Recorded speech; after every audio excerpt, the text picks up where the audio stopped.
সৌমিত্র ব্যানার্জি একজন ভারতীয় অভিনেতা ছিলেন যিনি মূলত বাংলা সিনেমাতে কাজ করেছিলেন।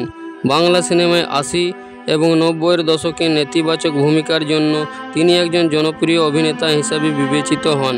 তিনি ক্রয়ী, গুরুদক্ষিণা, ইন্দ্রজিৎ, পাপ পুণ্য, বদনামের মতো চলচ্চিত্রে কাজ করেছেন। সৌমিত্র ব্যানার্জি ৩ নভেম্বর ১৯৫৪ সালে হুগলির পান্ডুয়ার দমদমা গ্রামে জন্মগ্রহণ করেছিলেন। তিনি একজন ভালো গায়ক ও নৃত্যশিল্পী ছিলেন। সৌমিত্র ব্যানার্জি ৮ বছর বয়সে ১৯৬৪ সালে শুভা ও দেবতার গ্রাস দিয়ে তার ক্যারিয়ার শুরু করেছিলেন। পরে তিনি ৮০-এর দশকের গোড়ার দিকে প্রায় ১৫০ ছবিতে খলনায়কের চরিত্রে অভিনয় করেছিলেন। ১৯৮২ সালে তিনি দেবশ্রী রায় এবং মিঠুন চক্রবর্তীর বিপরীতে ক্রয়ী সিনেমায় প্রধান চরিত্রে অভিনয় করার সুযোগ পান। মুভিটি বক্স অফিসে সুপারহিট হয়েছিল।